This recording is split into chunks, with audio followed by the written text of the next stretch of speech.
Hey guys, welcome back to my channel drama series. आज मैं फिर से नए ड्रामा के साथ आप लोगों के सामने पेश हुई हूँ। आई होप आप लोगों को ये ड्रामा भी प्रीवियस ड्रामा की तरह अच्छा लगेगा। तो फिर चलिए इस ड्रामा की एक्सप्लेनेशन को स्टार्ट करते हैं।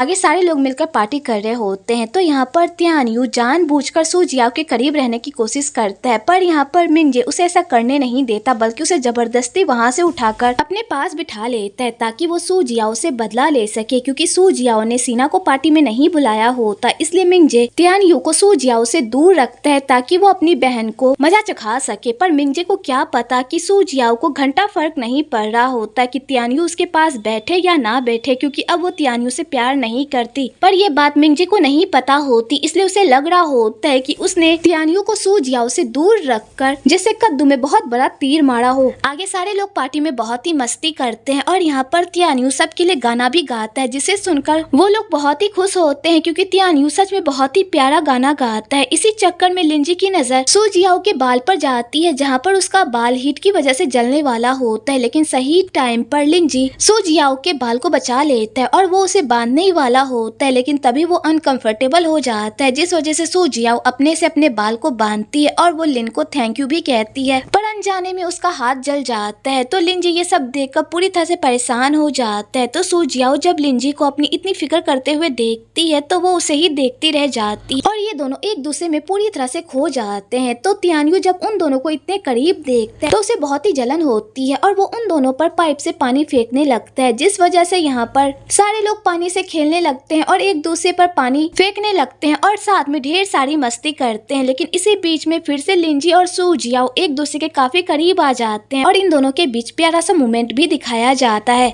आगे सू जियाओ पार्टी की फोटो देख रही होती है तो जब वो लिंजी की फोटो देखती है तो उसे देखकर उसके दिल में कुछ कुछ होने लगता है, जिससे वो काफी नर्वस हो जाती है और खुद को समझाती है मैं दोबारा ऐसी गलती नहीं कर सकती। मैंने ऑलरेडी एक बार प्यार की वजह से अपनी लाइफ बर्बाद कर ली है, दोबारा मैं इन सारे चक्करों में फंसकर अपने फ्यूचर से नहीं खेल सकती, इसलिए मुझे अपने पढ़ाई पर ध्यान देना होगा। और यहाँ पर सू जियाओ पूरे मन से पढ़ाई पर ध्यान देने लगती है क्योंकि लिंजी ने जाने से पहले उसे बहुत सारी नोट्स दी होती है ताकि उसकी पढ़ाई में उसकी हेल्प हो सके। तो सू जियाओ उन्हीं नोट्स को देखकर अपनी पढ़ाई करने लगती है और इसी तरह धीरे धीरे दिन बीतने लगते हैं। आगे लिंजी सू जियाओ को पढ़ाने के लिए जा ही रहा होता है कि तभी उसे सू जियाओ का मैसेज आता है और वो उसे कहती है कि आज मैं ट्यूशन पर नहीं आ पाऊंगी क्योंकि आज मुझे बहुत ही इम्पोर्टेंट काम है, जिस वजह से बेचारा लिंजी सैड हो जाता है। तो गाओ कहता है जब से तुम लोग वो पार्टी करके आए हो तब से सू जियाओ कुछ ज्यादा ही क्लास बंक नहीं कर रही, कहीं वो इधर उधर भटक तो नहीं गई है। तो लिंजी जब ये बात सुनता है तो वो ये बात सुनकर सैड हो जाता है क्योंकि पार्टी वाले दिन उसने त्यानयू और सू जियाओ को एक दूसरे के काफी करीब देखा था और वो दोनों एक दूसरे से काफी बातें भी कर रहे थे, जिसे देखकर उसे काफी जेलसी भी हो रही थी। तो लिन जब ये सारी बातें सोचता है तो वो काफी परेशान हो जाता है कि तभी गाओ लिन को बताता है कि आज सू जियाओ तुमसे ट्यूशन लेने के लिए इसलिए नहीं आ पाई क्योंकि वो अपने दोस्त के साथ बास्केटबॉल गेम देखने के लिए गई है। तो लिन जब ये देखता है तो उसे देखकर काफी गुस्सा आता है और वो सोचता है कि उसके पास पढ़ाई करने का टाइम नहीं है लेकिन बाहर घूमने का टाइम है, इसलिए वो सू जियाओ की क्लास लगाने के लिए चला जाता है और बेचारा गाओ ये सब देखकर देखता ही रह जाता है। दूसरी तरफ सू जियाओ अपने मन से गेम देखने के लिए नहीं आई हुई होती है, बल्कि उसकी दोस्त उसे जबरदस्ती यहाँ पर लेकर आई हुई होती है ताकि वो उसे कंपनी दे सके। तो यहाँ पर सू जियाओ अपनी दोस्त को कहती भी है तुम यहाँ पर मेरा जितना टाइम बर्बाद कर रही हो इतने टाइम में तो मैं बहुत सारे चैप्टर कवर कर लेती। तो उसकी दोस्त कहती है तुम तो दिन भर पढ़ती ही रहती हो, लाइफ में थोड़ा ब्रेक भी जरूरी होता है माइंड को फ्री करने के लिए, इसलिए खुद के माइंड को फ्री करो और ये सब एंजॉय करो, ठीक है। आगे गेम स्टार्ट हो जाता है तो उस गेम में सू जियाओ का भाई भी गेम खेल रहा होता है और वो गेम में गोल पर गोल मार रहा होता है। तो सू जियाओ ये देखकर काफी खुश हो जाती है और वो अपने भाई को चेयरअप करने लगती है। तो उसकी दोस्त कहती है अभी तो तुम मुझे कंप्लेन कर रही थी कि मैं तुम्हें यहाँ पर जबरदस्ती क्यों लेकर आई, लेकिन तुम्हें देखकर नहीं लग रहा कि तुम्हें यहाँ पर बिल्कुल भी मजा नहीं आ रहा। तो सू जियाओ कहती है मेरी दोस्त तुमने बिल्कुल सही कहा, हमें लाइफ में थोड़े मजे करने ही चाहिए,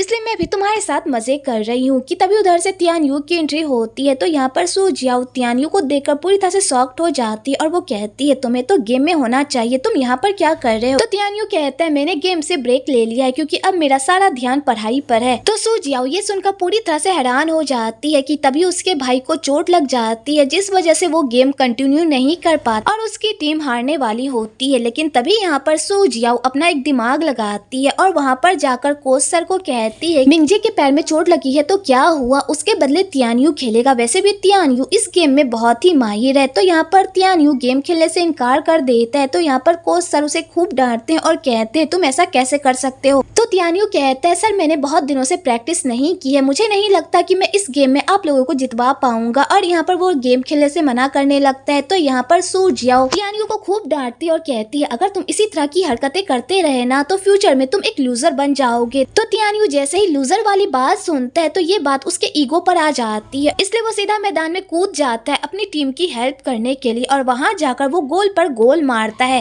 इधर सीना भी अपने दोस्त के साथ गेम देखने के लिए आई हुई होती है। तो यहाँ पर सीना की दोस्त जब सू जियाओ को देखती है तो वो उससे बदला लेने के लिए उसके बैग में जाकर सिगरेट का डब्बा रख देती है ताकि वो उसे डीन सर की नजरों में और गिरा सके। और वो ये सारा कारनामा करके वहाँ से जा ही रही होती है कि तभी वो लिंजी से टकरा जाती है और यहाँ पर लिंजी उन लोगों की सारी बातें सुन लेता है और उसे समझ में आ जाता है कि ये लोग मिलकर सू जियाओ को फंसाने की कोशिश कर रहे हैं। दूसरी तरफ सू जियाओ घर जा रही होती है कि तभी वहाँ पर लिंजी आ जाता है और सू जियाओ को कहता है तुम्हारे पास कोई सिगरेट है। तो सू जियाओ जैसे ही सिगरेट का नाम सुनती है तो वो कहती है मैं सिगरेट नहीं पीती तो वो मेरे पास क्यों होगी। तो लिंजी कहता है एक बार अपना बैग चेक कर लो कहीं उसमें तो नहीं है। तो सू जियाओ कहती है मैं नहीं पीती, तुम्हें मेरी बात पर यकीन क्यों नहीं हो रहा। तो लिंजी कहता है मैं कह रहा हूँ ना एक बार चेक करने में तुम्हारा क्या जाता है। तो यहाँ पर सू जियाओ अपने बैग को चेक करती है तो उसे अपने बैग में सिगरेट का पैकेट मिलता है जिसे देखकर वो पूरी तरह से शॉक्ड हो जाती है। तो लिंजी उस सिगरेट के पैकेट को लेकर सीधा डीन सर के पास जाता है और उन्हें जाकर वो पैकेट दे देता है और वहाँ जाकर उन दोनों लड़कियों का भंडा डीन सर के सामने फोड़ देता है और डीन सर को ये बताता है कि ये दोनों लड़कियां सिगरेट पीती है। तो डीन सर जब ये बात सुनते हैं तो यहाँ पर वो अपना सारा गुस्सा उन दोनों पर निकालते हैं और कहते हैं तुम दोनों अभी छोटी हो और स्कूल में ही पढ़ती हो और अभी से तुम लोगों ने इतनी गंदी आदत लगा रखी है, तुम लोग हद से ज्यादा बिगड़ गए हो, इसलिए अब तुम लोगों को सजा मिलकर रहेगी। और डीन सर उन लोगों को लेकर वहाँ से चले जाते हैं।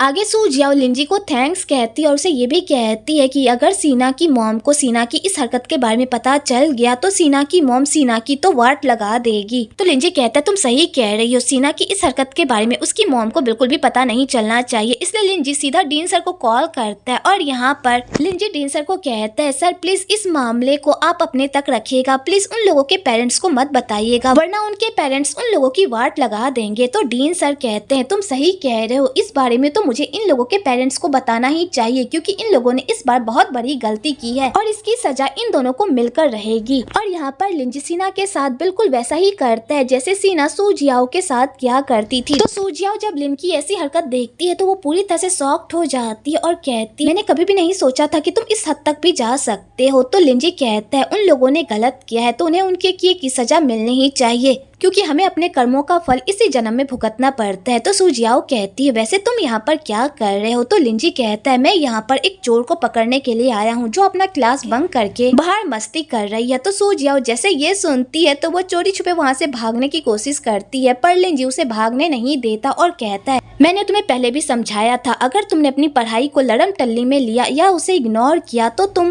अपनी लाइफ में कभी भी आगे नहीं बढ़ पाओगी और मुझे लग रहा है कि तुम तियानयू की वजह से डिस्ट्रैक्ट हो रही हो। तो सू जियाओ कहती ऐसा कुछ भी नहीं है, तुम्हें गलत लग रहा है। मैं भले ही यहाँ पर गेम देखने के लिए आई थी लेकिन मैंने अपनी पढ़ाई से कोई भी कॉम्प्रोमाइज नहीं किया। मैं यहाँ पर भी आकर अपनी वर्ड मीनिंग को याद कर रही थी ताकि मेरी पढ़ाई का कोई लॉस ना हो क्योंकि अभी मेरी लाइफ का बस एक ही गोल है अच्छे से पढ़ाई करना और मैं उससे बिल्कुल भी कॉम्प्रोमाइज नहीं कर रही। तो लिंजी जब ये सारी बातें सुनता है तो वो बहुत ही खुश होता है। आगे सीना चोरी छुपे घर आती है ताकि उसकी मॉम को पता ना चल सके कि वो पढ़ाई करने के बजाय गेम देखने के लिए बाहर गई थी, लेकिन वो अपनी मॉम की नजरों से बिल्कुल भी नहीं बच पाती और उसकी मॉम उसे पकड़ लेती है और कहती है तुम अपनी पढ़ाई छोड़कर कहाँ गई थी। तो यहाँ पर सीना कहती है मॉम मैं गेम देखने के लिए बाहर गई थी। तो इस बात पर उसकी मॉम उसे खूब डांटती और कहती है अभी तुम्हारा सारा ध्यान पढ़ाई पर होना चाहिए ना कि मस्ती मजाक करने में। अगर तुमने पढ़ाई को इसी तरह हल्के में लिया ना तो सू जियाओ तुमसे आगे निकल जाएगी और तुम पीछे रह जाओगी। तो सीना कहती है मॉम मैं अपनी पढ़ाई को हल्के में नहीं ले रही और वैसे भी मैं अकेली गेम देखने के लिए नहीं गई थी बल्कि सू जियाओ भी गेम देखने के लिए आई थी। अगर उसकी पढ़ाई का लॉस नहीं हो रहा तो मेरी पढ़ाई का लॉस कैसे होगा मॉम। तो उसकी मॉम कहती है तुम्हें कछुए और खरगोश की कहानी पता है ना, खरगोश को अपने आप पर काफी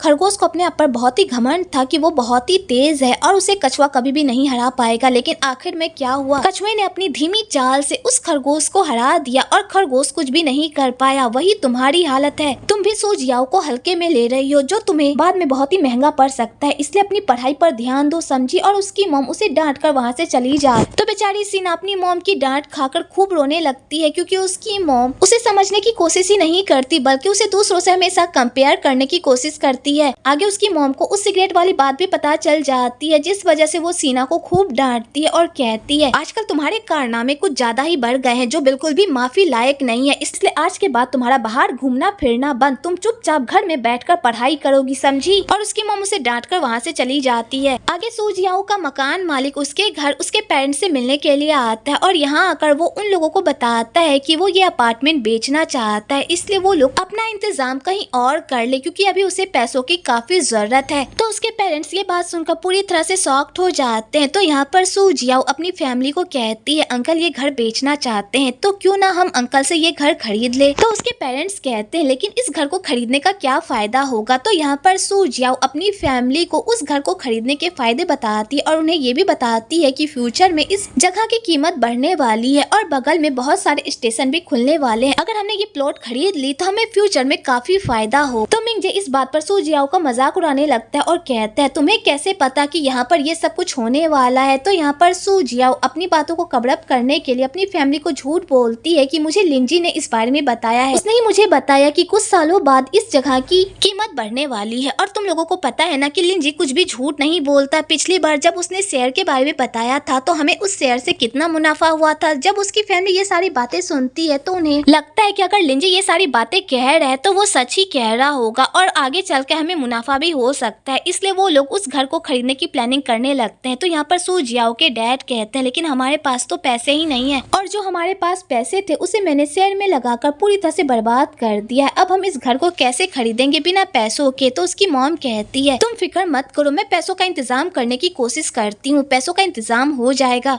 दूसरी तरफ तियान्यू पढ़ाई कर रहा होता है कि तभी वहाँ पर वो कुछ बच्चों से सुनता है कि अगर उसने अपने फाइनल एग्जाम में 300 मार्क्स ला लिए तो उसे एक अच्छी सी यूनिवर्सिटी में एडमिशन मिल जाएगा। तो तियान्यू जैसे ये बात सुनता है तो वो सीधा सू जियाओ के पास जाता है और वहाँ जाकर उसे रिक्वेस्ट करता है कि प्लीज मेरी पढ़ाई में मेरी हेल्प करो। तो सू जियाओ जब ये बात सुनती है वो पूरी तरह से शॉक्ड हो जाती है और कहती है, तुम्हारा दिमाग खराब हो गया, यहाँ पर मेरी खुद की पढ़ाई कंप्लीट नहीं हो रही और तुम चाहते हो कि मैं तुम्हें पढ़ाऊं, मुझसे ये नहीं होगा। तो तियान्यू कहता है, तुम ऐसा नहीं कर सकती, तुम्हें मेरी हेल्प करनी होगी, मुझे यूनिवर्सिटी जाने के लिए बस 300 मार्क्स चाहिए, प्लीज मेरी हेल्प कर दो। तो यहाँ पर सू जियाओ उसकी हेल्प करने से इनकार कर देती है, पर तियान्यू उसका पीछा ही नहीं छोड़ता और ऊपर से सू तियान भी उसे पढ़ाने को कहती है और कहती है, तुम पढ़ाई में काफी अच्छी हो गई हो, प्लीज हमारी पढ़ाई में हेल्प कर दो ना। और यहाँ पर ये दोनों ही उसके सामने रिक्वेस्ट करने लगते हैं। तो बेचारी सू तियान के पास कोई ऑप्शन नहीं बचता और वो सोचती है कि मेरी जगह अगर यहाँ पर लिंजी होता तो वो क्या करता। तो सू जियाओ यहाँ पर लिंजी की तरह सोचकर उन दोनों को कुछ क्वेश्चन पेपर देती है और कहती है, अगर आज स्कूल खत्म होने तक तुम दोनों ने इस सारे क्वेश्चन का अच्छे से जवाब दिया तो मैं तुम लोगों की पढ़ाई में हेल्प करूंगी। तो वो दोनों ही वो क्वेश्चन पेपर ले लेते हैं और उसे बनाने लगते हैं। दूसरी तरफ सू जियाओ की मॉम सीना की मॉम के पास जाती है कुछ पैसे उधार लेने के लिए। तो यहाँ पर सीना की मॉम सू जियाओ की मॉम की काफी इंसल्ट करती है और उसे नीचा दिखाने की कोशिश करती है और कहती है, तुम्हें उस पुराने घर को बिल्कुल भी नहीं खरीदना चाहिए, वैसे भी वो घर कुछ खास अच्छा नहीं है जो तुम उसे खरीदना चाहती हो। तो यहाँ पर वो कहती है, हाँ मैं जानती हूँ, लेकिन आज ना कल हमें घर खरीदना ही है ना, और वैसे भी वहाँ पर हम लोग रहते हैं तो हमारा वहाँ मन लग गया, इसलिए हम उसे खरीदना चाहते हैं। तो यहाँ पर सीना की मॉम सू जियाओ की मॉम को नीचा दिखाने के लिए बस 5000 रुपए उधार देती है, जिसे देखकर तो सू जियाओ की मॉम पूरी तरह से शॉक्ड हो जाती है, क्योंकि यहाँ पर वो जब भी अमाउंट का जिक्र करती है वो जानबूझकर बात को बीच में ही काट देती है ताकि उसे पैसे ना देने पड़े। लेकिन तभी उधर से मिंजे की एंट्री होती है और यहाँ पर मिंजे अपनी मॉम को पैसों की 2 थैली थमाता है और उसे कहता है कि सू जियाओ ने ये पैसों की थैली आपको देने को कहा ताकि आप इन पैसों से घर खरीद सके। तो सू जियाओ की मॉम जब उतने सारे पैसे देखती है वो तो पूरी तरह से शॉक्ड हो जाती है और उन्हें यकीन नहीं होता कि उन लोगों के पास इतने पैसे हैं। इधर सीना की मॉम जब उन लोगों के पास इतने सारे पैसे देखती है उनकी आंखें फटी की फटी रह जाती है और वो मिंजे से पूछती है कि तुम्हारे पास इतने सारे पैसे कहाँ से आए। तो यहाँ पर मिंजे उसे बताता है कि हमने ये सारे पैसे शेयर मार्केट से कमाए हैं, जिसे सुनकर तो सीना की मॉम को बहुत बड़ा सदमा ही लग जाता है। और यहाँ पर सू जियाओ की मॉम सीना की मॉम को कहती है अब हमें पैसों की कोई जरूरत नहीं है, ये पैसे आप खुद रख लीजिए। और वो ये कहकर अपने बेटे को वहाँ से लेकर चली जाती है। तो सीना की मॉम को सू जियाओ की मॉम का ऐसा एटीट्यूड बिल्कुल भी पसंद नहीं आता, क्योंकि वो हमेशा सू जियाओ की मॉम को नीचा दिखाती रहती थी, लेकिन आज वो उसे नीचा दिखाकर चली गई होती है, जिस वजह से उसका पारा हाई रहता है। आगे मिंगजे की मॉम मिंगजे से पूछती है कि सू जियाओ इतने सारे पैसे कहाँ से लेकर आई। तो यहाँ पर मिंगजे अपनी मॉम को बता देता है कि सू जियाओ ने अपने सारे शेयर बेच दिए। तो ये बात सुनकर तो उसकी मॉम को बहुत बड़ा सदमा ही लग जाता है और वो कहती है सू जियाओ ने ये क्यों किया, उसे पता होना चाहिए था इस शेयर से हमें आगे चलकर कितना मुनाफा होने वाला था, उसने ऐसी हरकत क्यों की। तो मिंगजे कहता है सू जियाओ ने मुझे बताया कि लिंजी ने उसे बताया था कि अब इस शेयर को बेच देना चाहिए, क्योंकि आगे चलकर इस शेयर में लॉस लगने वाला है, इसलिए उसने इस शेयर को बेच दिया। तो उसकी मॉम कहती है अगर लिंजी इन सब के बारे में कह रहा है तो वो पक्का सच ही होगा। और यहाँ पर मिंगजे अपने बेटे को पढ़ाई करने के लिए भेज देती है और खुद उन सारे पैसों को लेकर घर खरीदने के लिए चली जाती है। आगे सू जियाओ भी अपनी पढ़ाई में धीरे धीरे ठीक होने लगती है, जिसे देखकर लिंजी बहुत ही खुश होता है। और यहाँ पर सू जियाओ लिंजी को बताता है कि वो इस बुक स्टोर से रिजाइन करने वाला है, इसका मतलब अब मैं तुम्हें बस 1 महीने तक ही पढ़ाऊंगा, इसके बाद नहीं। जिसे जानकर सू जियाओ को बहुत ही बुरा लगता है और वो कहती है तुम ऐसा नहीं कर सकते, अभी तुम्हें मुझे बहुत पढ़ाना है। तो लिंजी कहता है मुझे तुम्हें जितना सिखाना चाहिए था मैंने तुम्हें सिखा दिया है, और वैसे भी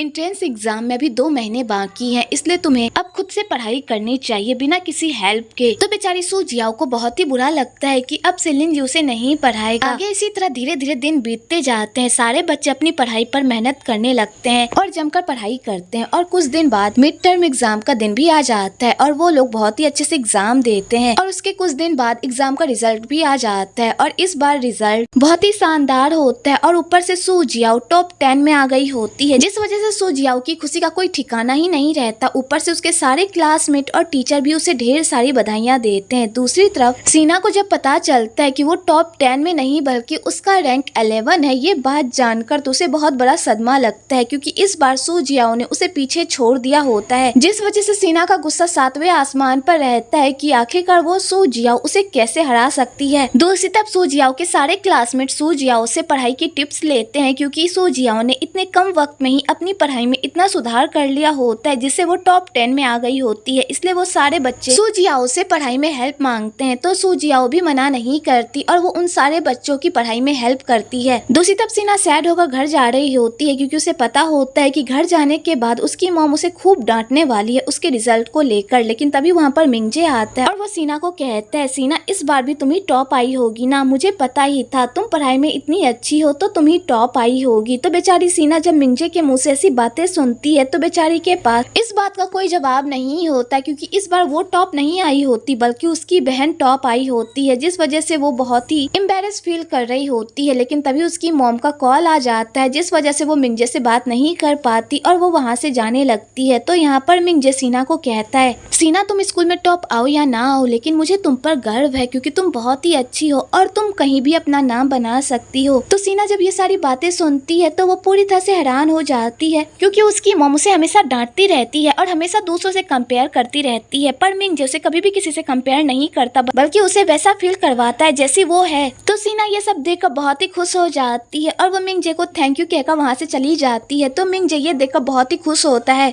आगे एग्जाम का दिन भी आ जाता है, तो यहाँ पर सू जियाओ के पेरेंट्स सू जियाओ को बहुत ही हौसले और हिम्मत के साथ एग्जाम हॉल में भेजते हैं। तो यहाँ पर लिंजी भी सू जियाओ को चेयर अप करने के लिए आता है, तो सू जियाओ लिंजी को देखकर बहुत ही खुश हो जाती है और खुशी खुशी एग्जाम हॉल चली जाती है एग्जाम देने के लिए। आगे सू जियाओ अपना एग्जाम दे रही होती है कि तभी उसे पास्ट की बातें याद आती है, जब वो ये एग्जाम देने के लिए आई थी पर उसे कुछ भी याद नहीं था, जिस वजह से वो फेल हो गई थी। लेकिन इस बार वो सब कुछ पढ़कर और याद कर कर आई हुई होती है, जिस वजह से वो अच्छे से एग्जाम देती है और इसी तरह सू जियाओ स्कूल से भी पास आउट हो जाती है। आगे रिजल्ट का दिन आ जाता है, तो पूरी फैमिली काफी नर्वस रहती है कि पता नहीं उनके बच्चों का क्या रिजल्ट आएगा। कि तभी उधर से सू जियाओ आती है और अपने पेरेंट्स को अपना रिजल्ट दिखाती है। तो उसके पेरेंट्स जब देखते हैं कि सू जियाओ को 670 मार्क्स आए हैं तो वो लोग बहुत ही खुश हो जाते हैं, पर सू जियाओ बिल्कुल भी खुश नहीं रहती बल्कि टेंशन में रहती है, क्योंकि उसे कैपिटल यूनिवर्सिटी जाने के लिए 690 मार्क्स चाहिए पर उसे 670 ही मार्क्स आए होते हैं, जिस वजह से वो काफी टेंशन में रहती है और उसे समझ नहीं आ रहा होता कि अब वो क्या करे। कि तभी उसे तियानियों का मैसेज आता है और वो उसे बताता है कि मैं पास हो गया। तो सू जियाओ उसके मैसेज को पढ़ लेती है और उसे इग्नोर करके अपनी टेंशन में पूरी तरह से खो जाती है और ये सोचने की कोशिश करती है कि अब वो आगे क्या करेगी, क्या वो फिर से एग्जाम देगी।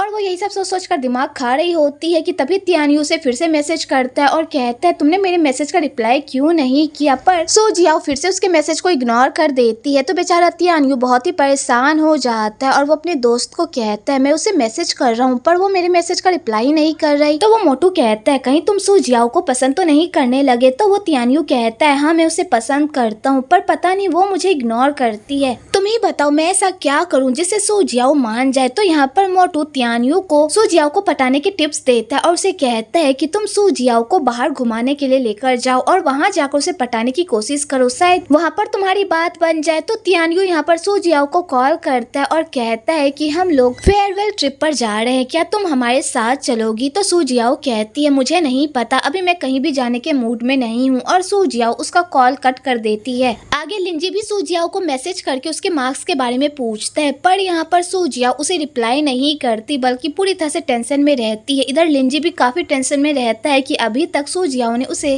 अपने मार्क्स के बारे में कुछ भी नहीं बताया, क्या बात है कहीं कुछ हो तो नहीं गया। और बेचारा यही सब सोच सोच कर टेंशन में पगला रहा होता है कि तभी वहाँ पर गाँव आता है और लिंजी को अपने साथ लंच पर जाने को कहता है। तो लिंजी कहता है मेरा लंच करने का बिल्कुल भी मूड नहीं है, तुम जाकर लंच कर लो। और यहाँ पर लिंजी गाँव को अपना कार्ड देता है और उसके बदले उसका लैपटॉप लेकर काम करने लगता है। तो गाँव भी लंच करने के लिए वहाँ से चला जाता है। तो गाँव के जाते ही लिंजी यहाँ पर सो जियाओ के कंप्यूटर में एक वायरस भेजता है। तो सो जियाओ जैसे ही उस वायरस पर क्लिक करती है तो उसका कंप्यूटर पूरी तरह से हैक हो जाता है और उसके स्क्रीन पर ये लिखा हुआ होता है कि मुझे छत पर आकर मिलो। तो सो जियाओ छत पर जाती है जहाँ पर लिंजी उसका इंतजार कर रहा होता है। तो सो जियाओ कहती है तुमने मेरे लैपटॉप में वायरस डाला, देखो अब ये काम भी नहीं कर रहा। तो लिंजी कहता है परेशान मत हो, ये एक जोक वायरस है, वो तुम्हारी लैपटॉप को बिल्कुल भी हार्म नहीं करेगा। और यहाँ पर लिंजी उसके लैपटॉप को फिर से ठीक कर देता है और उससे उसके मार्क्स के बारे में पूछता है। तो यहाँ पर सो जियाओ उसे पूरी बात बता देती है क्योंकि उसे खुद समझ नहीं आ रहा होता कि अब वो किस यूनिवर्सिटी में एडमिशन ले। तो यहाँ पर लिंजी उसे समझाने की कोशिश करता है और कहता है तुम जो भी फैसला लोगी मैं तुम्हारे साथ हूँ, इसलिए फिक्र मत करो। कि तभी उधर से सो जियाओ की मॉम और उसका भाई छत पर कपड़े उतारने के लिए आ रहा होता है। तो सो जियाओ जैसे ही अपनी मॉम को देखती है तो वो लिंजी को लेकर कपड़े के पीछे छुप जाती है क्योंकि अगर उसकी मॉम ने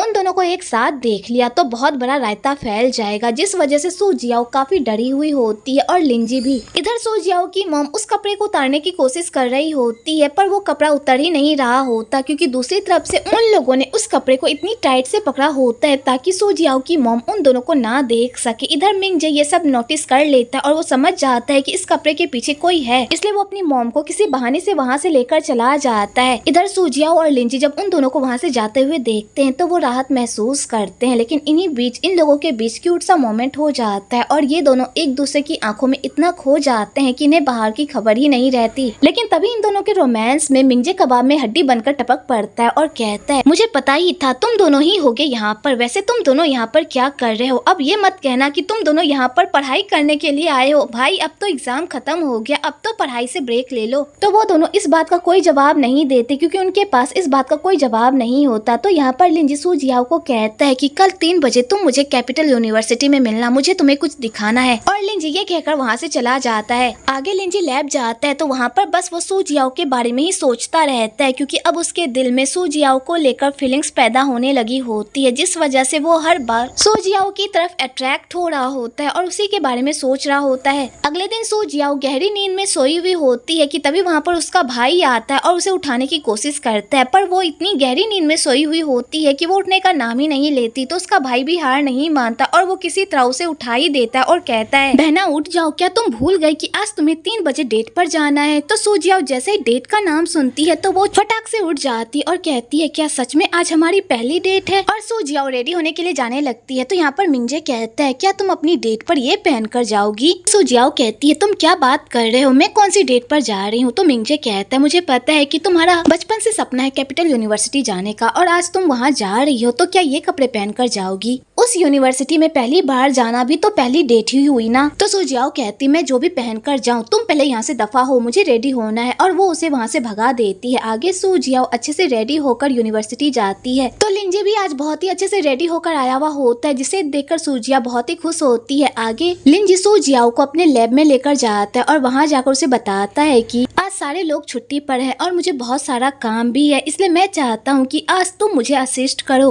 वैसे मैंने भी तुम्हारी बहुत हेल्प की है तो अब तुम्हें उसका एहसान चुकाना होगा। तो सूजियाओ जैसे ये बात सुनती है तो बेचारी का मुंह ही लटक जाता है, क्योंकि वो ये सोचकर आई हुई होती है कि आज शायद उसका पहला डेट है लिंजी के साथ, पर उसने कभी भी नहीं सोचा होता कि आज यहाँ पर लिंजी उससे काम करवाएगा। आगे वो दोनों साथ में मिलकर काम कर रहे होते हैं कि तभी सूजियाओ चेयर से नीचे गिरने वाली होती है, लेकिन सही टाइम पर लिंजी उसे पकड़ लेता है, जिस वजह से इन दोनों के बीच क्यूट सा मोमेंट हो जाता है और ये दोनों फिर से एक दूसरे की आंखों में इस तरह खो जाते हैं कि इन्हें दुनिया की खबर ही नहीं होती। और उसके बाद ये दोनों ये सारा कारनामा करके एक दूसरे से नजरें भी चुराते हैं कि तभी उधर से लिंजी का एक जूनियर ऑटोमेटिक ड्राइव प्रोजेक्ट का प्रपोजल लेकर आता है और वो लिंजी को बताता है कि मैंने इसमें बहुत ही मेहनत की है और मैंने सब कुछ अच्छे से नोट आउट भी किया है, एक बार इसे देख लो। तो लिंजी उस प्रोजेक्ट को देखता नहीं बल्कि उसे देखते ही अपने जूनियर पर चिल्लाने लगता है, क्योंकि जब भी लिंजी उस प्रोजेक्ट को देखता है तो उस प्रोजेक्ट को देखकर उसे गांव की मौत याद आती है, जिस वजह से वो उस प्रोजेक्ट से हमेशा दूर भागने की कोशिश करता है। तो सूजियाओ जब लिंजी का ऐसा बिहेवियर देखती है तो वो पूरी तरह से हैरान हो जाती है और इधर जूनियर को भी लिंजी का ऐसा बिहेवियर बहुत ही अजीब लगता है। तो यहाँ पर लिंजी अपने जूनियर से माफी मांगता है और कहता है मैं तुम पर चिल्लाना नहीं चाहता था, लेकिन इस प्रोजेक्ट का नाम सुनते ही पता नहीं मुझे क्या हो जाता है। आगे लिंजी सूजियाओ से पूछता है तुमने डिसाइड कर लिया कि तुम कौन से मेजर में जाना चाहती हो? तो सूजियाओ कहती है मैंने अभी तक डिसाइड नहीं किया। तो लिंजी कहता है तुम मेरे मेजर को क्यों नहीं चूज कर लेती, ये बहुत ही अच्छा है और इसमें तुम्हें पढ़ाई करके बहुत ही मजा भी आएगा। तो सूजियाओ कहती है तुम ये सब इसलिए कह रहे हो ना ताकि आगे चलकर मैं तुम्हारे टीम को ज्वाइन कर लूं। तो लिंजी कहता है इसमें बुरा ही क्या है, वैसे भी तुम इस डिपार्टमेंट को अच्छे से जानती हो और तुम्हें पता है कि यहाँ पर कैसे काम होता है, तुम्हें भी यहाँ पर काम करके अच्छा लगेगा। तो सूजियाओ इस बात का जवाब देने ही वाली होती है कि तभी वहाँ पर वो अपने भाई को देखती है तो वो सीधा पेड़ के पीछे जाकर छुप जाती है और लिंजी को ये मामला संभालने को कहती है। इधर मिंजे जब लिंजी को देखता है तो वो उससे पूछता है तुम यहाँ पर क्या कर रहे हो? तो बेचारे लिंजी के पास कोई जवाब नहीं होता, तो वो यहाँ पर ये बहाना बनाने लगता है कि वो इधर उधर घूम रहा था।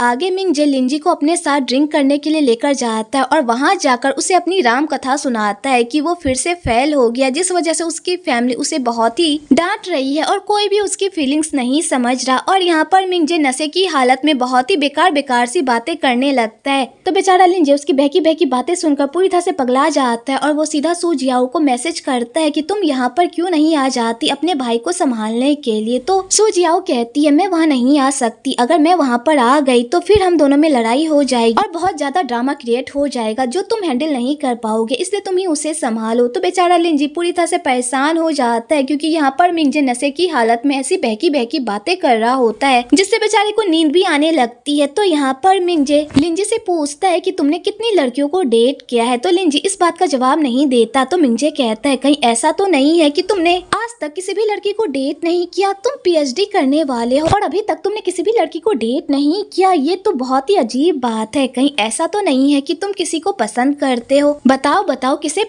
बताओ तुम किस लड़की को पसंद करते हो? तो यहाँ पर लिंजी जैसे ये बात सुनता है तो उसे सीधा सूजियाओ का ख्याल आता है और उसके बारे में सोच कर वो स्माइल करता है और वो मिंजे को बताता है कि मैं अभी तक श्योर नहीं हूँ कि मैं उसे पसंद करता हूँ या नहीं। तो मिंजे कहता है ये क्या बात हुई, तुम उसे पसंद करते हो लेकिन श्योर भी नहीं हो? तो लिंजी कहता है क्या तुम्हारे पास कोई तरीका है इस बात का पता लगाने का कि मैं सच में उसे पसंद करता हूँ? तो मिंजे कहता है मेरे पास बहुत सारे तरीके हैं, लेकिन अभी मैं तुम्हें नहीं बताऊंगा, ये मेरे शो के 2 टिकट है, कल तुम यहाँ पर आ जाना, तब मैं तुम्हें बताऊंगा कि तुम कैसे पता लगा सकते हो कि तुम उस लड़की को पसंद करते हो या नहीं। और वो ये कहकर वहीं पर टुल हो जाता है। तो लिंजी सीधा सूजियाओ को मैसेज करता है और उसे बताता है कि तुम्हारा भाई टुन हो गया, इसलिए यहाँ पर आकर इसे लेकर जाओ। आगे वो दोनों ही मिंजे को घर लेकर जा रहे होते हैं। तो यहाँ पर सूजियाओ अपने भाई को कहती है तुम ऐसी हालत में घर जाओगे, अगर किसी ने तुम्हें ऐसी हालत में देख लिया तो तुम्हारी सामत आ जाएगी। कि तभी मिंजे को उल्टी आने लगती है और वो लिंजे के कपड़े पर उल्टी कर देता है, जिसे देखकर तो लिंजे के होश ही उड़ जाते हैं। तो यहाँ पर सूजियाओ कहती है लिंजी तुम रुको, मैं तुम्हारे कपड़े साफ कर देती हूँ। और यहाँ पर सूजियाओ लिंजी के कपड़े साफ करने लगती है। तो सूजियाओ जैसे ही लिंजी को छूती है उसके पूरे बॉडी में करंट दौड़ने लगता है, जिस वजह से वो पूरी तरह से नर्वस हो जाता है और सूजियाओ को कहता है तुम रहने दो, मैं खुद साफ कर लेता हूँ। और लिंजी खुद साफ करने लगता है। आगे सू जियाओ नशे में धुत अपने भाई को संभाल रही होती है, पर उससे अपना भाई नहीं संभाला जाता, जिस वजह से वो गिरने वाली होती है। लेकिन सही टाइम पर लिंजी आकर उसे बचा लेता है और बेचारा मिंगजे नीचे गिर जाता है, क्योंकि ये दोनों एक दूसरे से नैन मटक्का करने में इतने बिजी हो जाते हैं कि इन दोनों को मिंगजे का ख्याल ही नहीं आता। लेकिन जब इन दोनों का नैन मटक्का खत्म हो जाता है तब इन्हें मिंगजे का ख्याल आता है और वो लोग मिंगजे को पकड़कर सीधा घर लेकर आते हैं। तो यहाँ पर सू जियाओ चोरी छुपे अपने भाई को अपने रूम में लेकर जाती है, क्योंकि अगर उसकी मॉम ने उन लोगों को एक साथ देख लिया तो बहुत बड़ा स्यापा हो जाएगा। इसलिए वो अपने भाई को चोरी छुपे रूम में लेकर जाती है और वहाँ जाकर राहत की सांस लेती है। तो लिंजी कहता है इस तरह मेरा तुम्हारे रूम में रहना ठीक नहीं है, इसलिए मुझे घर जाना होगा। और वो घर जाने लगता है, लेकिन तभी सू जियाओ उसे रोकती है और कहती है तुम इस तरह घर नहीं जा सकते, कम से कम मेरे भाई को उसके रूम तक तो छोड़ दो। तो लिंजी कहता है मैं तुम्हारे भाई को घर लेकर आ चुका हूँ, अब मैं और नहीं कर सकता, अब तुम खुद संभाल लो, वो तुम्हारा भाई है। तो सू जियाओ कहती है मैं छोटी सी बच्ची हूँ, मैं इसे कैसे संभालूंगी, प्लीज मेरी इतनी सी हेल्प कर दो। और यहाँ पर सू जियाओ उससे रिक्वेस्ट करने लगती है, तो बेचारा लिंजी भी मना नहीं कर पाता और वो मिंगजे को उसके रूम लेकर जाता है। तो वहाँ पर सू जियाओ लिंजी को कहती है तुम्हारा शर्ट खराब हो गया, प्लीज ये पहन लो। तो लिंजी जब उस टी शर्ट को लेता है तो उसमें लिखा हुआ होता है यू लव मी, जिसे देखकर बेचारा पूरी तरह से नर्वस हो जाता है। आगे सू जियाओ वहाँ से चली जाती है और लिंजी कपड़े चेंज करने लगता है, लेकिन सू जियाओ तुरंत ही वापस आ जाती है, जिस वजह से लिंजी बहुत ही ऑकवर्ड हो जाता है। आगे मिंगजे का ड्रामा खत्म होने का नाम ही नहीं लेता और यहाँ पर वो नशे की हालत में पागलों वाली हरकतें करने लगता है और बेकार बेकार सी बातें करने लगता है, जिसे सुनकर वो लोग पूरी तरह से हैरान हो जाते हैं, क्योंकि यहाँ पर मिंगजे नशे की हालत में प्यार की बातें करने लगता है, जिसे सुनकर लिंजी के दिल में कुछ होने लगता है और वो फिर से सू जियाओ के साथ बिताए हुए पलों को याद करने लगता है, जिस पल वो उसके करीब गया था। और वो उन सारी बातों को याद करके काफी नर्वस हो जाता है और उसके बाद वो वहाँ से चला जाता है अपने घर। इधर सू जियाओ का हाल भी कुछ ठीक नहीं रहता, वो भी धीरे धीरे लिंजी के प्यार में पड़ने लगी होती है। अगले दिन सू जियाओ डिसाइड नहीं कर पा रही होती कि वो कैपिटल यूनिवर्सिटी में अप्लाई करे या ना करे, क्योंकि उसका कट ऑफ बहुत ज्यादा है और उसके इतने मार्क्स नहीं कि उसका एडमिशन वहाँ पर हो सके। लेकिन फिर भी वो हार नहीं मानती, क्योंकि उसके अंदर एक उम्मीद होती है कि शायद उसका एडमिशन हो जाए, इसलिए वो अप्लाई कर देती है। इधर सू जियाओ के डैड काफी गुस्से में रहते हैं, क्योंकि इस बार भी मिंगजे एंट्रेंस एग्जाम में फेल हो गया होता है, जिस वजह से उसके पापा का गुस्सा 7वें आसमान पर रहता है। तो यहाँ पर सू जियाओ की मॉम अपने हस्बैंड को शांत करने की कोशिश करती है, पर उसका हस्बैंड शांत होने का नाम ही नहीं लेता, उल्टा ये कहता है ये सब तुम्हारे लाड़ प्यार का नतीजा है, जो वो इतना बिगड़ गया है। अगर हमने बचपन से उस पर सख्ती बरती होती तो आज वो इस तरह नहीं निकलता। मैं उसे मेरे लिए पढ़ाई करने के लिए थोड़ी कह रहा था, बल्कि खुद के लिए करने को कह रहा था, ताकि उसका फ्यूचर बन सके। लेकिन उसे तो पढ़ाई करने से ज्यादा गेम खेलने में मजा आता है, इसी गेम की वजह से वो पास नहीं हुआ। आज मैं इस गेम का सारा सामान ही तोड़ दूं ताकि वो अपनी पढ़ाई पर ध्यान दे सके। तो सू जियाओ की मॉम अपने हस्बैंड को समझाने की कोशिश करती है कि इस बार वो फेल हो गया तो क्या हुआ, अगली बार वो पास हो जाएगा, प्लीज उसे एक मौका दे दो। पर यहाँ पर सू जियाओ के डैड मौका देने को तैयार ही नहीं होते, क्योंकि उन्हें पता होता है कि उनका बेटा एक नंबर का नालायक है, जिसे पढ़ाई से कोई मतलब नहीं है। कि तभी तरह से मिंजे हंसी खुशी घर आता है और वहाँ आकर जब ये सारा तमाशा देखता है तो वो पूरी तरह से शॉक्ड हो जाता है, क्योंकि उसके पापा ने उसके सारे सामानों को इधर उधर कर दिया होता है, क्योंकि उन्हें लगता है कि मिंजे कंप्यूटर की वजह से ही अपनी पढ़ाई पर ध्यान नहीं दे रहा, क्योंकि वो दिन भर कंप्यूटर में बैठकर सिर्फ गेम ही खेलता रहता है और टाइम पास करता रहता है। जिसे सुनकर मिंजे पूरी तरह से हैरान हो जाता है और अपने डैड को समझाने की कोशिश करता है कि वो इस तरह ना करे, पर उसके डैड उसकी एक बात भी नहीं सुनते, उल्टा उस पर खूब गुस्सा करते हैं और उसे खूब डांटते हैं। तो बेचारा मिंजे भी अपने डैड की ऐसी बातें सुनकर पूरी तरह से रोने लगता है और घर में बहुत बड़ा तमाशा भी क्रिएट हो जाता है। तो मिंजे जब अपनी मेहनत की नोटबुक्स को नीचे गिरा हुआ देखता है तो बेचारा खूब रोने लगता है और अपने डैड को कहता है हाँ मैं जानता हूँ कि मैं पढ़ाई में बिल्कुल भी अच्छा नहीं हूँ, मैं बिल्कुल भी सू जियाओ की तरह पढ़ाकू नहीं हूँ, लेकिन इसका मतलब ये नहीं कि मेरे अंदर कोई काबिलियत ही नहीं है। मैं वो करना चाहता हूँ जो मुझे पसंद है, मैं एक गेम डिजाइनर बनना चाहता हूँ, क्योंकि मुझे वो करने में मजा आता है। आपको मेरे पसंद और नापसंद से कोई फर्क नहीं पड़ता, लेकिन मैं फिर भी कोशिश करता हूँ कि मैं कोई ऐसा काम करूँ जिससे आपको मुझ पर प्राउड फील हो। इसलिए आज मैं गेम डिजाइनर कंपटीशन में गया था और वहाँ से मैं फर्स्ट प्राइज जीत कर लाया। मैं खुशी खुशी घर आया आपको वो प्राइज दिखाने के लिए, ताकि आप मुझ पर प्राउड फील कर सके, लेकिन यहाँ पर तो आप मुझ पर ही गुस्सा कर रहे हैं। तो यहाँ पर मिंजे के डैड जब मिंजे के मुंह से ये सारी बातें सुनते हैं तो उन्हें अपनी गलती का रियलाइज होता है और उन्हें लगता है कि उन्हें मिंजे के साथ इस तरह बिहेव नहीं करना चाहिए था। आगे मिंगजे के डैड अपने बेटे के प्राइस को देखकर बहुत ही खुश होते हैं और उस पर प्राउड फील करते हैं। अगले दिन सू जियाओ अपनी पूरी फैमिली के साथ मिलकर सीना के घर पर डिनर पर जाती है। तो यहाँ पर सीना की मॉम सू जियाओ की मॉम को नीचा दिखाने का एक मौका नहीं छोड़ती। उल्टा यहाँ पर वो तो सू जियाओ को भी नीचा दिखाती है, क्योंकि सीना की मॉम को ये बात पता नहीं होती कि सू जियाओ बहुत ही अच्छे मार्क्स से पास हुई है। इसलिए सीना की मॉम यहाँ पर सू जियाओ को नीचा दिखाती है और उसे ये भी कहती है कि मुझे पता है कि तुम्हें तुम्हारी मन चाहे यूनिवर्सिटी में एडमिशन नहीं मिलने वाला, इसलिए तुम्हें इधर उधर ही एडमिशन लेना पड़ेगा। पर कोई बात नहीं, तुम मेरी बेटी जैसी अच्छी यूनिवर्सिटी में नहीं जा पाओगी, लेकिन जिस यूनिवर्सिटी में भी जाओगी वहाँ पर भी तुम अच्छे से पढ़ाई करना, शायद तुम्हारा भविष्य चमक जाए। लेकिन तभी सू जियाओ सीना की मॉम को करारा जवाब देती और कहती है मुझे बहुत ही अच्छे मार्क्स मिले हैं, जिससे मेरा किसी भी अच्छे कॉलेज में अच्छे से एडमिशन हो जाएगा, लेकिन मुझे कैपिटल यूनिवर्सिटी जाना है और वहाँ जाने के लिए मेरे मार्क्स बस थोड़े से कम है, लेकिन मैंने फिर भी अप्लाई किया है और बहुत जल्द उनका रिप्लाई भी आ जाएगा। तो सीना की मॉम जब ये बात सुनती है उनके तो होश ही उड़ जाते हैं और इधर सीना जब ये सारी बातें सुनती है वो भी तो पूरी तरह से शॉक्ड हो जाती है और घबराहट के मारे अपने कपड़े पर ही खाना गिरा देती है और उसके बाद चेंज करने के बहाने से वहाँ से चली जाती है। तो यहाँ पर सीना की मॉम सीना को बहुत ही बुरा भला कहती है और कहती है मैंने तुम्हें कहा था ना कि ये लड़की इतनी भी सीधी सादी नहीं है जितना तुम उसे समझती थी, देखो वो तुमसे आगे निकल गई और तुम उसके पीछे, तुमने मेरी इन लोगों के सामने नाक कटा दी। तो सीना को अपनी मॉम की ये सारी बातें सुनकर बहुत ही बुरा लगता है, पर वो अपनी मॉम को कुछ भी नहीं कहती। दूसरी तरफ मिंगजे सू जियाओ को कहता है तुम्हें ऐसा फील नहीं हुआ कि जैसे सीना की मॉम हमें नीचा दिखाने की कोशिश कर रही थी? तो सू जियाओ कहती है मेरे प्यारे भाई, तुम्हें आज ये बात समझ में आई कि सीना की मॉम हमें नीचा दिखाने की कोशिश करती है? वो हमेशा से ही ऐसा करती है, पर तुम जैसे बेवकूफ इंसान को ये बात आज समझ में आई है। तो मिंगजे कहता है आखिरकार वो ऐसा क्यों करती है, हमने उसका क्या बिगाड़ा है? तो सू जियाओ कहती है हमारी मॉम और सीना की मॉम दोनों ही रिश्तेदार है और सीना की मॉम बचपन से ही हमारी मॉम से ईर्ष्या करती है, क्योंकि हमारी मॉम टैलेंटेड है और वो नहीं, इसलिए वो हमेशा हमारी मॉम को नीचा दिखाने की कोशिश करती है।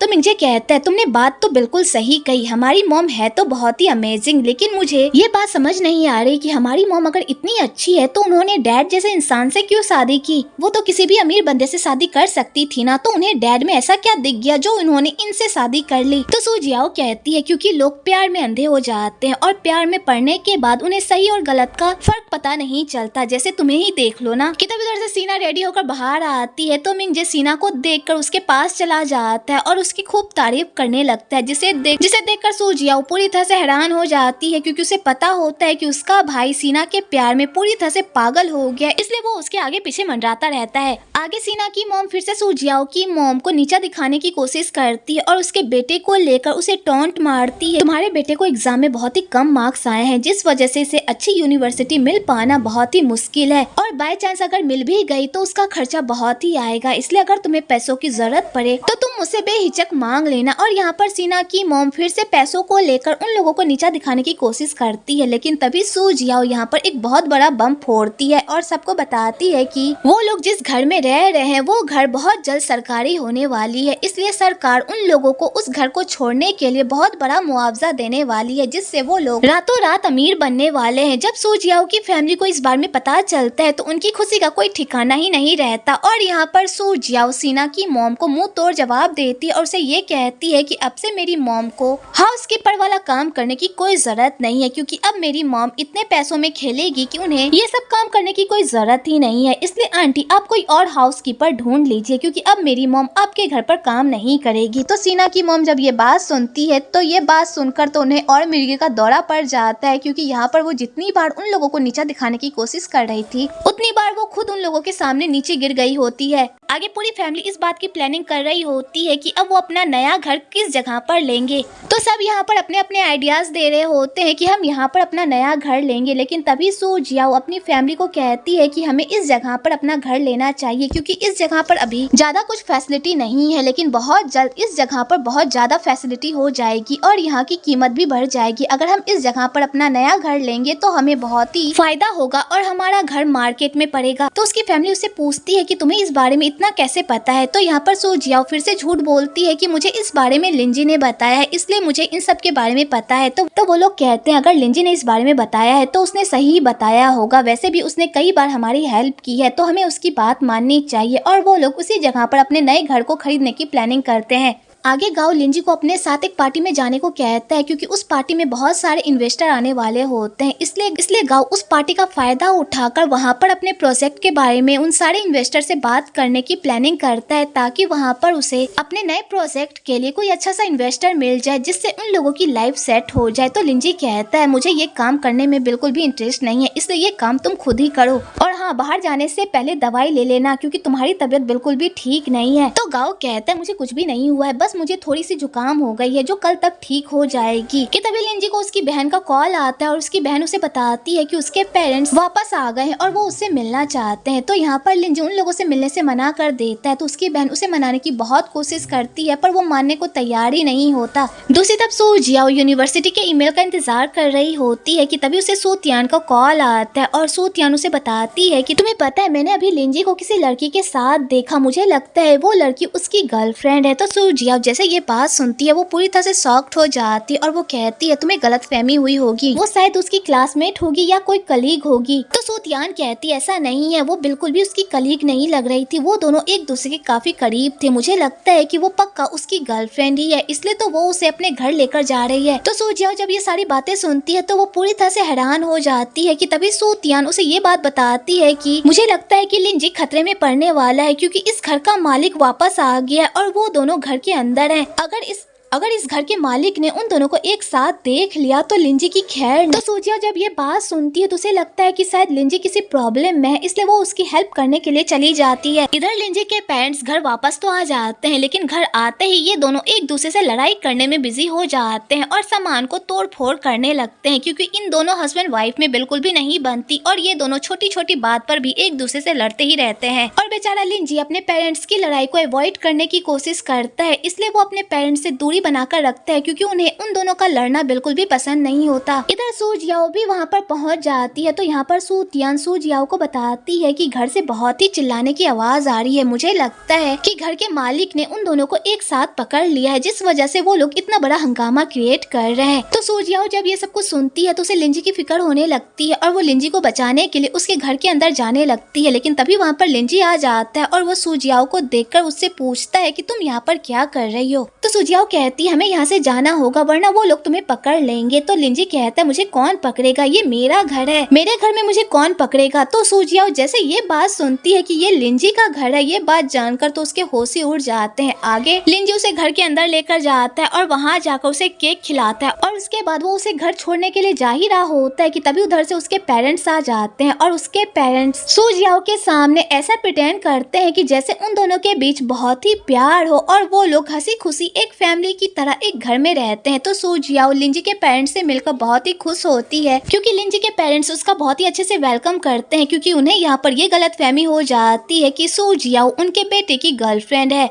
तो यहाँ पर लिंजी सू जियाओ को इशारे करता है कि वो उसके साथ यहाँ से चले, पर सू जियाओ जाने का नाम ही नहीं लेती क्योंकि उसके पेरेंट्स उसे वहाँ से जाने ही नहीं देते, उल्टा यहाँ पर वो उसे डिनर पर रोकने की कोशिश करते हैं। तो लिंजी बहुत कोशिश करता है कि सू जियाओ उसके साथ वहाँ से चले, पर सू जियाओ जाती ही नहीं, उल्टा वो उसकी फैमिली के साथ बैठकर लिंजी के बचपन की फोटोज देखने लगती है। और यहाँ पर लिंजी की मॉम सू जियाओ को लिंजी के बचपन के बारे में बहुत कुछ बताती भी है। तो सू जियाओ जब लिंजी की फोटोज देखती है तो वो नोटिस करती है कि लिंजी किसी भी फोटो में स्माइल नहीं कर रहा, जिसे देखकर वो पूरी तरह से हैरान हो जाती है। तो लिंजी अपने पेरेंट्स की ये सारी हरकत देखकर पूरी तरह से परेशान हो जाता है और अपने पेरेंट्स को कहता है जैसा आप दोनों सोच रहे हैं वैसा हम दोनों के बीच कुछ भी नहीं, मैं सू जियाओ को ट्यूशन पढ़ाता हूँ इसलिए वो मेरा शुक्रिया अदा करने के लिए यहाँ पर आई थी, इसके अलावा हम दोनों के बीच कुछ भी नहीं है। और वो ये कहकर सू जियाओ को वहाँ से लेकर चला जाता है।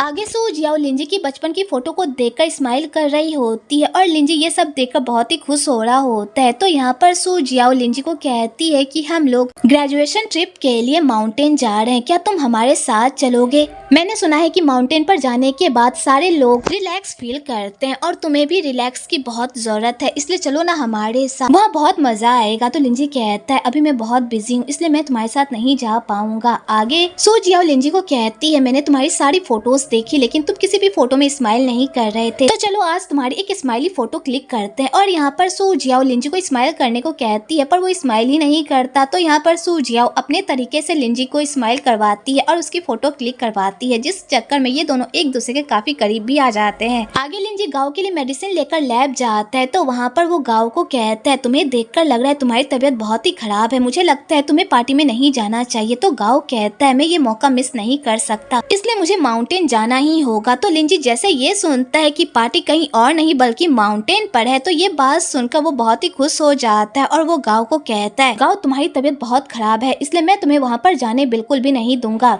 इसलिए तुम मेरे घर जाकर आराम करोगे और पार्टी की तुम बिल्कुल भी फिक्र मत करो। मैं वहाँ जाकर इन्वेस्टर ढूंढूंगा और अपने प्रोजेक्ट पर काम करूंगा, इसलिए तुम घर जाकर सीधा आराम करोगे। तो गाँव कहता है ठीक है। अगले दिन सारे लोग ट्रिप पर जा रहे होते हैं, तो यहाँ पर मिंगजे ने सीना को भी अपने साथ ट्रिप पर बुलाया होता है, जिसे देखकर वो लोग पूरी तरह से हैरान हो जाते हैं। तो यहाँ पर मिंगजे सीना का सामान रखने के लिए डिक्की से तियानियों का सारा सामान निकाल देता है ताकि वो सीना के सामने तरी मार सके। तो सू तियान जब ये सब कुछ देखती है तो वो सू जियाओ से पूछती है कि तुम्हारे भाई को क्या हो गया, वो इस तरह की हरकतें क्यों कर रहा है, कहीं ऐसा तो नहीं है कि वो सीना को पसंद करने लगा है। तो सू जियाओ कहती है तुम सही सोच रही हो, ऐसा ही है। आगे मिंगजे सीना के लिए फ्रंट का दरवाजा खोलता है ताकि सीना उसके पास बैठे, लेकिन तभी वहाँ पर सू जियाओ आ जाती है और वो जाकर फ्रंट सीट पर बैठ जाती है। तो मिंगजे उसे वहाँ से बाहर निकालने की बहुत कोशिश करता है पर सू जियाओ निकलने का नाम ही नहीं लेती, बल्कि ढीठ की तरह वहाँ पर बैठ जाती है। तो बेचारा मिंगजे कुछ भी नहीं कर पाता और बेचारी सीना को पीछे बैठना पड़ता है। आगे सारे लोग माउंटेन चले जाते हैं और वहाँ जाकर वो लोग ढेर सारी मस्ती करते हैं और यहाँ पर तियानियू सू जियाओ के करीब जाने का एक मौका नहीं छोड़ता, क्योंकि उसने ये ट्रिप इसलिए ही तो प्लान की थी ताकि वो सू जियाओ के करीब जा सके और उसे पटा सके। इधर पार्टी में बहुत सारे इन्वेस्टर आते हैं, तो यहाँ पर लिंजी का जूनियर सारे लोगों को अपने प्रोजेक्ट का प्रपोजल दिखाता है ताकि वो लोग उसके प्रोजेक्ट पर इन्वेस्ट कर सके। दूसरी तरफ लिंजी सू जियाओ के सारे पोस्ट को देख रहा होता है और जब वो तियानियू और सू जियाओ को एक दूसरे के इतने करीब देखता है तो उसे देखकर उसे बहुत ही बुरा लगता है कि तभी उधर से एक अच्छी कंपनी का इन्वेस्टर आता है। तो वहाँ पर लिंजी जाकर उन्हें अपना प्रपोजल दिखाता है और उन्हें अपने प्रपोजल के बारे में इस तरह बताता है कि वो बंदा उसके बातों से इतना इम्प्रेस हो जाता है कि वो उसे अपना कार्ड देता है और उसे अपनी कंपनी में मिलने के लिए भी बुलाता है। इधर तियानियू अपने दोस्त के साथ मिलकर सू जियाओ को अपने प्यार में फंसाने के प्लान बना ही रहा होता है कि तभी उधर से लिंजी की एंट्री होती है, जिसे देखकर वो पूरी तरह से हैरान हो जाता है क्योंकि लिंजी उसके प्लान के बीच में आ रहा होता है, क्योंकि उसने जो प्लान सू जियाओ को पटाने के लिए बनाया था वो प्लान सीधा लिंजी के साथ एग्जीक्यूट हो जाता है और ये दोनों एक दूसरे के काफी करीब आ जाते हैं, जिसे देखकर सू जियाओ पूरी तरह से हैरान हो जाती है और बेचारे तियानियू का प्लान यहीं पर फ्लॉप हो जाता है, क्योंकि उसने जो प्लान सू जियाओ के लिए बनाया था वो प्लान लिंजी ने पूरी तरह से बर्बाद कर दिया होता है, जिस वजह से बेचारा पूरी तरह से परेशान हो जाता है। इधर सी लिंजी के कहने पर उसके घर कुछ डॉक्यूमेंट्स लेने के लिए आती है कि तभी उसे उसके भाई का मैसेज आता है और वो उसे कहता है कि मेरा एक दोस्त मेरे घर पर आराम कर रहा है, क्या तुम उसे चेक कर सकती हो कि वो ठीक है या नहीं। तो सी गाँव को चेक करने के लिए जाती है और वहाँ जाकर उसकी केयर भी करती है। तो गाँव बुखार की वजह से बेहोश रहता है, लेकिन वो देख लेता है कि कोई लड़की उसकी हेल्प कर रही है, इसलिए वो उसे रोकने की कोशिश करता है पर सी नहीं रुकती और गाँव को चेक करके वहाँ से चली जाती है।